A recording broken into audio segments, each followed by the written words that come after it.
नमस्कार बच्चों, आज हम पढ़ेंगे मौर्य वंश के बारे में। और इसका टाइम पीरियड क्या है? 322 BC से लेकर 185 BC तक। आप देखो, ये सब कितने सालों पहले की बात है, तो इसको हम आज के टाइम पे कैसे जानेंगे? तो कुछ सोर्सेस हैं जिनके थ्रू हमें कुछ इन्फॉर्मेशन मिलेंगी, उसी से हम मौर्य वंश के बारे में ज़्यादा जानकारी हासिल कर पाएंगे।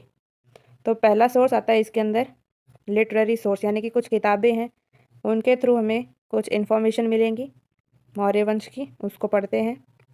तो पहली किताब आती है इसके अंदर कौटिल्यास अर्थशास्त्र, और ये किन्होंने लिखी थी? अर्थशास्त्र ये किताब लिखी थी चाणक्य जी ने। चाणक्य जी कौन थे? चंद्रगुप्त मौर्य के गुरुदेव, ठीक है, टीचर थे।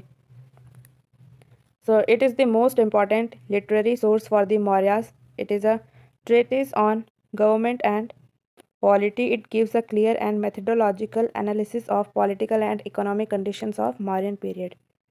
यानी कि ये किताब काफ़ी इंपॉर्टेंट है as a source for Mauryan, and इसमें सरकार और राजनीति के बारे में बता रखा है कि मौर्य वंश के टाइम पे सरकार कैसी थी और राजनीति कैसी थी। और इसमें ये भी बताया जाता है कि मौर्यास के टाइम पे जो आर्थिक कंडीशन है उस टाइम की, वो कैसी थी। अगली किताब है मेगास्थनीज इंडिका। तो ये मेगास्थनीज कौन थे? नाम क्या है? मेगास्थनीज इंडिका। तो इसको आप ऐसे समझ सकते हैं जैसे कि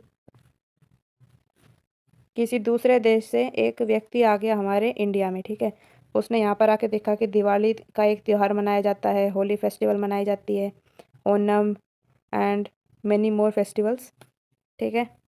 और यहाँ पर आके उसने देखा कि खाना भी अलग है, यहाँ का जो पहनावा है वो भी अलग है, कोई साड़ी पहन रहा है, कोई सूट पहन रहा है, और अलग अलग टाइप के कपड़े हैं, लाइक दामन हो गया, घाघरा चोली हो गई, ठीक है। तो इन सब के बारे में वो नोट करके एक किताब में लिख दे, ये विदेशी व्यक्ति। तो ऐसे ही मेगास्थनीज थे, ये एक राजदूत थे, और राजदूत किसके थे? सेल्यूकस निकेटर के राजदूत थे, और ये आकर चंद्रगुप्त मौर्य के दरबार में रहने लग गए थे। उन्होंने यहाँ पर जो भी देखा मौर्यास के बीच में रहकर, वो सब अपनी एक किताब में लिख लिया, सब कुछ नोट कर लिया उसमें। और इस किताब का नाम क्या था? Indica. His Indica is foremost among all the foreigners' account for Maurya, but its original copy is lost and it has survived only in quotations in the text of classical Greek writers and Latin writers. It refers to Mauryan administration, seven caste system, absence of slavery and usury in Indica, etc. तो जो ये किताब थी Megasthenes indica, ये original copy इसकी खो गई थी, लेकिन इसके कुछ पार्ट हैं जो कि ग्रीक राइटर्स और लैटिन राइटर्स ने अपनी किताबों में नोट कर लिए थे, ठीक है। इसके कुछ कुछ पार्ट्स हैं जो कि ग्रीक और लैटिन राइटर्स ने अपनी किताबों में मेंशन कर दिए थे। जैसे कि कौन कौन से टॉपिक को मेंशन किया था? मौर्यन एडमिनिस्ट्रेशन, यानी कि मौर्यास का प्रशासन कैसा था, इन सब के बारे में लिख दिया।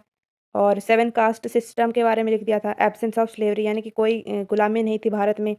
इन सब टॉपिक के ऊपर लैटिन और ग्रीक राइटर्स ने अपने टेक्स्ट में लिख दिया था।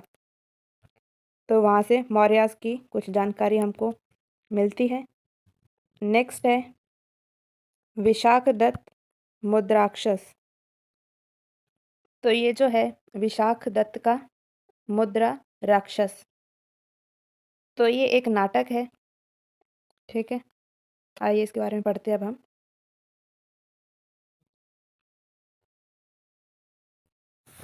Though it was written during the Gupta's period, it describes how Chandragupta Maurya gets Chanakya's assistance to overthrow the Nandas. Besides this, it gives an excellent account for the prevailing socio-economic conditions. तो ये एक नाटक है जो कि गुप्ताज का जो period था उस टाइम पे लिखा गया था, ठीक है, ये नाटक। और इसमें ये बताया गया है कि कैसे चंद्रगुप्त मौर्य ने चाणक्य की मदद से नंद वंश को हराया था। और ये मौर्य पीरियड के जो सोशियो इकोनॉमिक कंडीशन है यानी कि सामाजिक और आर्थिक जो कंडीशंस थी उनको समझने में भी हेल्प करता है। नेक्स्ट आता है Purana. Though they are collection of legends interspread with religious teachings, they gave us the chronology and list of Mauryan kings। तो ये जो पुराण है ये क्या थी? धार्मिक किताबें थी जिनमें कहानियाँ थी और धर्म की बातें होती थी, और इनके साथ साथ एक सीक्वेंस में ये भी हमें बता रखा था कि जो मौर्य के अलग अलग राजा आए थे ना, उन सब के बारे में एक सीक्वेंस से सब कुछ डिटेल दे रखी है इसमें। क्रोनोलॉजी यानी कि कालक्रम, ठीक है, यानी एक के बाद एक जो राजा आए थे उन सब के बारे में इंफॉर्मेशन दे रखी है इसमें, और सभी राजाओं की लिस्ट है। अगला आता है बुद्धिस्ट लिटरेचर। फर्स्ट पॉइंट है Indian Buddhist text Jataka, part of Khuddaka Nikaya of Sutta Pitaka which describes 549 stories of Buddha's previous birth reveal a general picture of socio economic conditions of Maurya period. तो जो इंडियन बुद्धिस्ट टेक्स्ट है जिसका नाम है जातक, इसमें 549 कहानियाँ हैं जो कि गौतम बुद्ध के पिछले जन्मों के बारे में बताती है, और इसमें मौर्य पीरियड की सामाजिक और आर्थिक व्यवस्था का भी वर्णन किया गया है, ठीक है।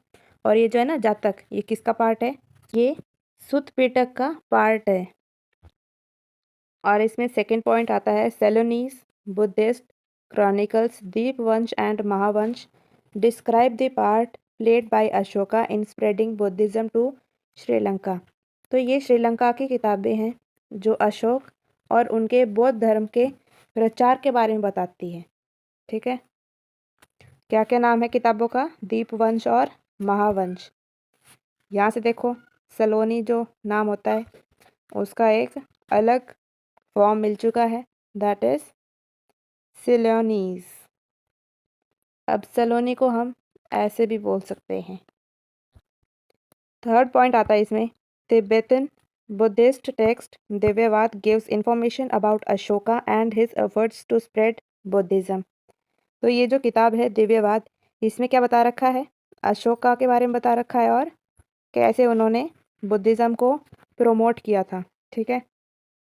तो ये सभी किताबें हैं जिनसे हमें मौर्य वंश की कुछ जानकारी हासिल होती है। अब हम पढ़ेंगे आर्कियोलॉजिकल सोर्सेज के बारे में। तो अब हम पढ़ेंगे आर्कियोलॉजिकल सोर्सेज के बारे में, ठीक है। तो इसमें पहले एक वर्ड गिवन है ना, एडिक्ट्स। इसका मतलब क्या होता है? राजा के द्वारा दिए गए आदेश या फिर कोई घोषणा, ठीक है।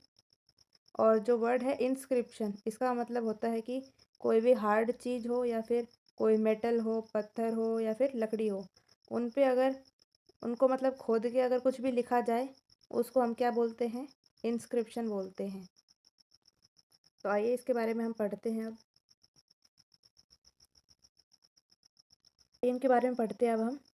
Ashoka edicts and inscriptions. There are rock edicts, pillar edicts and cave inscriptions located at several places in the Indian subcontinent। Rock edicts यानी कि पत्थर के ऊपर कोई भी आदेश लिख दिया, ठीक है। पिलर एडिक्ट्स यानी कि कोई खंबा है उसके ऊपर कोई आदेश लिख दिया या फिर कोई घोषणा लिख दी, कोई रूल बना दिया तो वो लिख दिया। और केव इंस्क्रिप्शन यानी कि कोई मतलब गुफा है, लंबी सारी गुफा है, उसके अंदर उसमें पत्थर होते हैं, पत्थर पे कुछ ना कुछ जैसे रूल्स बनाए होंगे तो वो लिख दिया, ठीक है। तो ये सब अलग अलग जगह पे प्रेजेंट है इंडियन सब कॉन्टिनेंट में। Their importance came to be appreciated only after their decipherment by James Prinsep in 1837 and also the identification of Ashoka as the author of these edicts in the beginning of 20th century। तो इनका importance कब समझा गया? जब 1837 में James Prinsep ने इनको decode किया, यानी कि इनका मतलब निकाला, ठीक है। और 20th सेंचुरी में ये पता चला कि जो इनके ऑथर हैं वो कौन है? अशोका हैं। 20th सेंचुरी की स्टार्टिंग में पता चला था, ठीक है, कि अशोका इन सब के ऑथर हैं। अशोका ने बनवाए थे ये सभी इंस्क्रिप्शंस। अगला सेंटेंस आता है, majority of them are in the natures of Ashoka's proclamation to the public at large and only a small group of them describe his own acceptance of Buddhism and his relationship with the संघ, that is commune।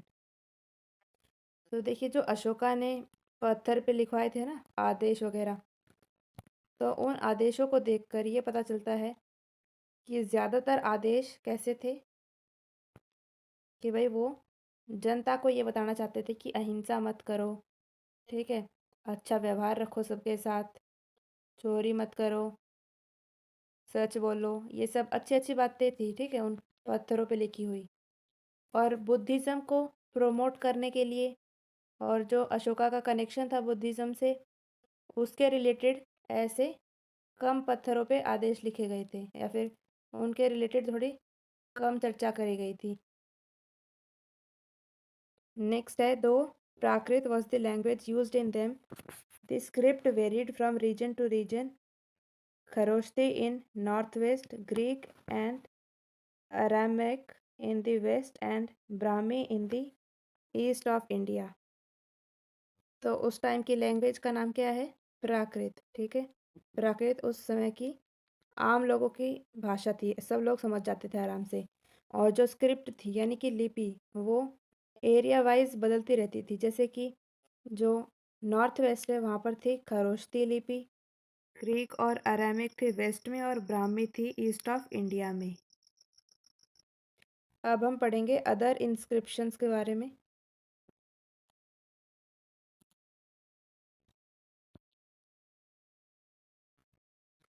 तो other inscriptions में आते हैं Junagadh rock inscription of Rudradaman. अगला है Sohgaura copper plate inscription in Gorakhpur district of UP, Mahasthan inscription in Bogra district of Bangladesh. All those are directly concerned with the Mauryan period, though they are believed to be not necessarily those of Ashoka। तो हमने अभी जो भी inscriptions पढ़े हैं other inscriptions topic में, तो ये सभी मौर्यन पीरियड से रिलेटेड है, लेकिन ये ज़रूरी नहीं है कि ये सभी अशोका के द्वारा बनाए गए हों, ठीक है। नेक्स्ट आता है मटेरियल रिमेन्स।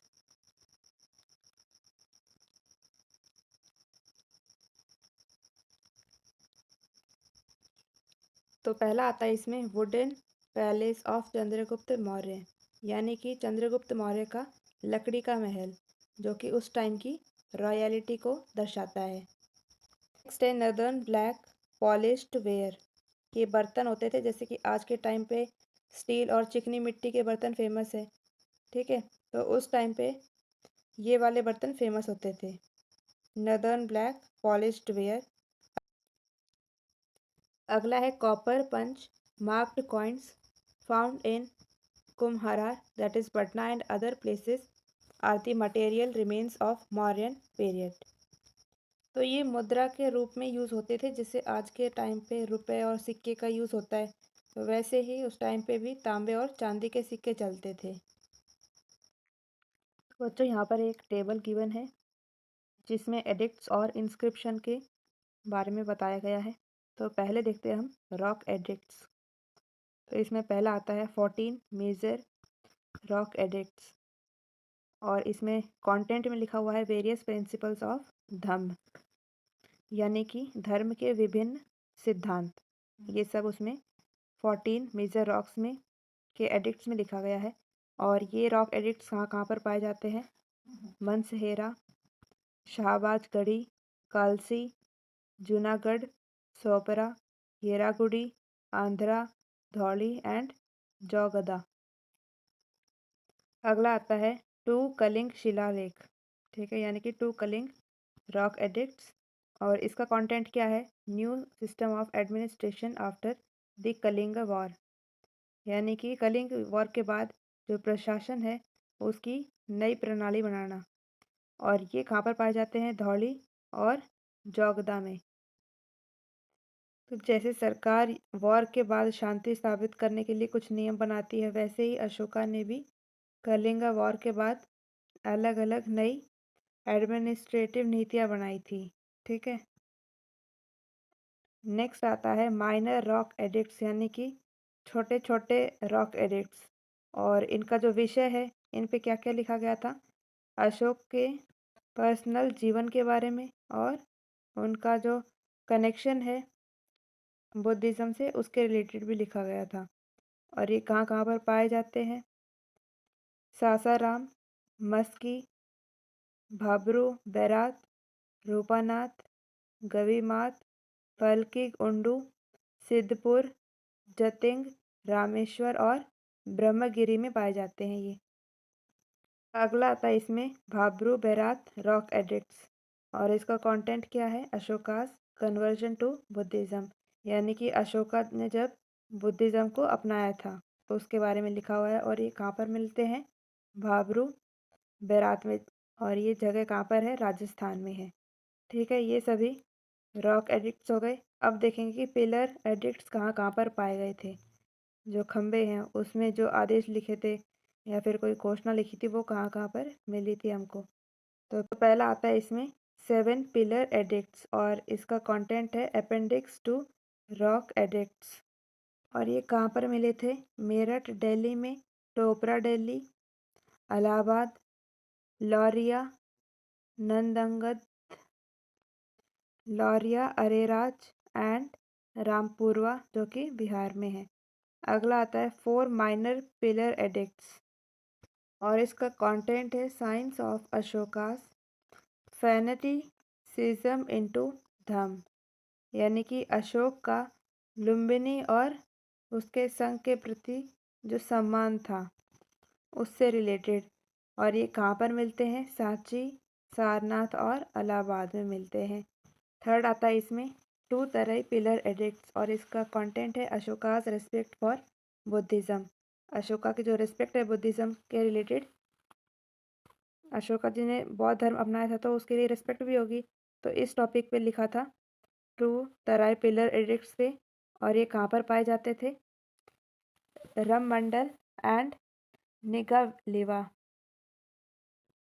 और थर्ड आता है इसमें केव एडिक्ट्स, यानी कि गुफाओं में जो आदेश लिखे थे।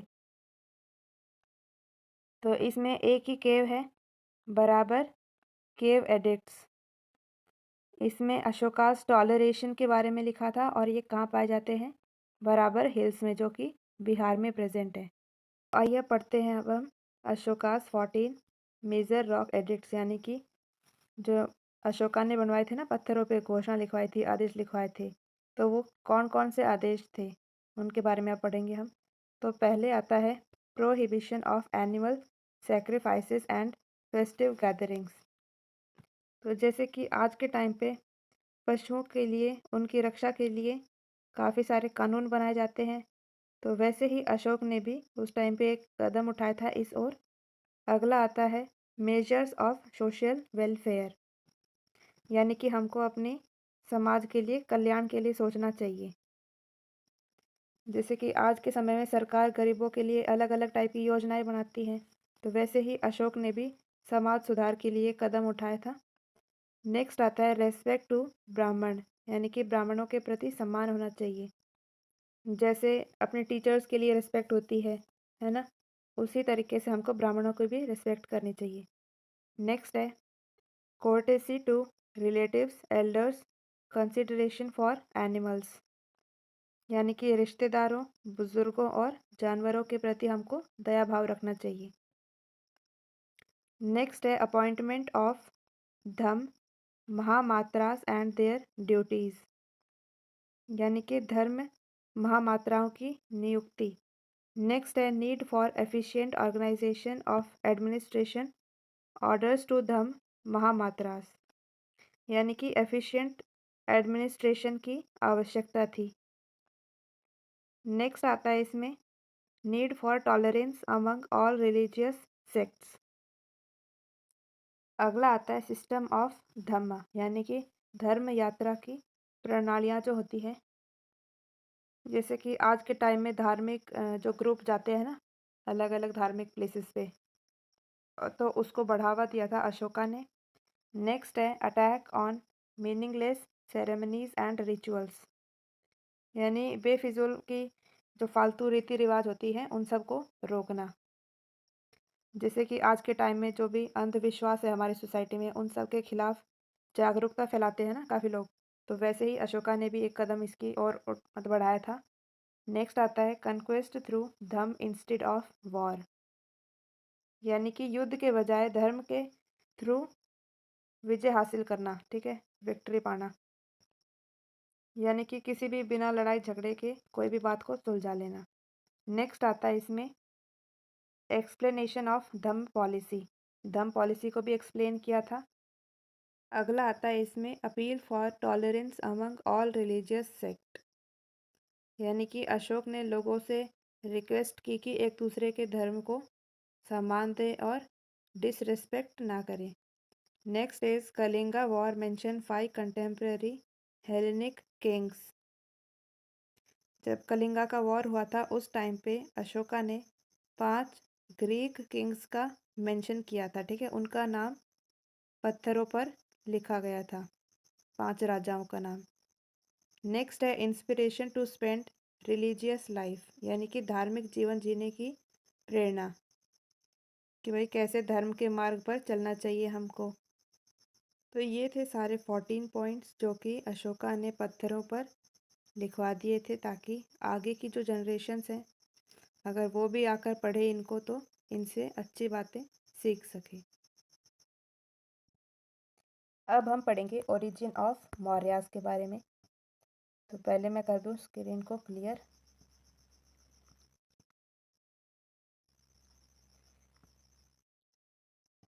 तो first point is the Purana describe them as Shudra, पुराणों में मौर्यास को शूद्र बताया गया है।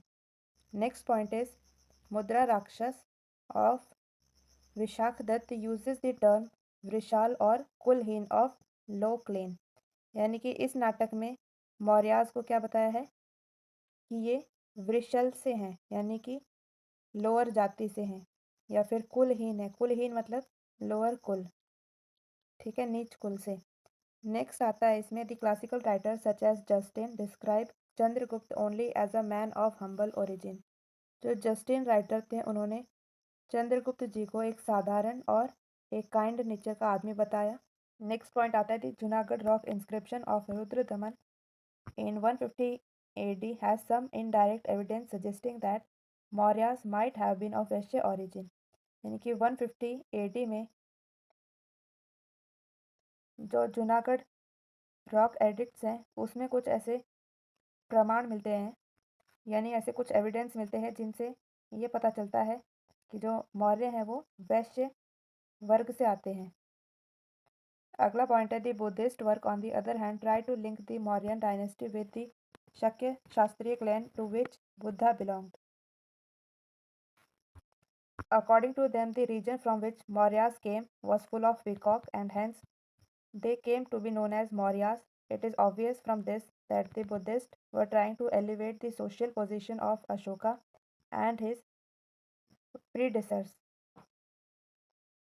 तो देखिए जो बुद्ध भगवान थे वो कौन से कुल से आते थे? बुद्ध भगवान का वंश कौन सा था? शाक्य क्षत्रिय वंश, ठीक है। तो बौद्ध ग्रंथ मौर्य वंश को भी बुद्ध भगवान के वंश से जोड़ते हैं। उनका दावा ये है कि जो मौर्य हैं वो जहाँ से आते हैं, जिस एरिया से आते हैं वहाँ पर पीकॉक कुछ ज़्यादा ही क्वांटिटी में है, इसीलिए वहाँ के रहने वाले लोगों को भी मौर्य बोला जाता है। अब अशोका क्या है? अशोका है बुद्धिज़्म को प्रमोट करने वाले, ठीक है, बुद्धिज़्म का प्रचार करते हैं अशोका। तो इसीलिए जो बुद्धिस्ट लोग होते हैं वो लोग क्या करते थे उस टाइम पे? अशोका को प्रोटेक्ट करने के लिए और अशोका की जाति को ऊंची दिखाने के लिए ये प्रमाण देते थे कि जहाँ से वो आए हैं वहाँ पर मोरों की क्वांटिटी ज़्यादा थी, यानी कि पीकॉक वहाँ पर ज़्यादा होते थे, इसीलिए वहाँ के रहने वाले लोगों को मौर्य बोले जाने लग गया था।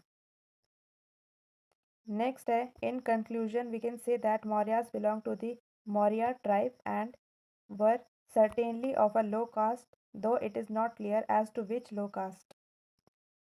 तो जो मौर्यास हैं ये कहाँ से थे? ये थे मौर्य जनजाति से थे, ठीक है, और किसी लो कास्ट से कनेक्ट होते थे, लेकिन ये नहीं पता कि वो कौन सी लो कास्ट से आते थे, लेकिन थे वो लो कास्ट से ही, ऐसा बताया गया यहाँ पर। तो आज के लिए बस इतना ही पढ़ेंगे हम, ठीक है। अगली क्लास में चंद्रगुप्त मौर्य से स्टार्ट करेंगे और सभी राजाओं के बारे में थोड़ा थोड़ा ब्रीफ में पढ़ेंगे। तो आज के लिए बस इतना ही। आई होप आपको क्लास समझ में आई होगी जो भी मैंने पढ़ाया है आपको। तो thank you so much. And ये आपकी स्माइली रही, इसकी तरह मुस्कुराते रहो, खुश रहो और पढ़ते रहो, ठीक है।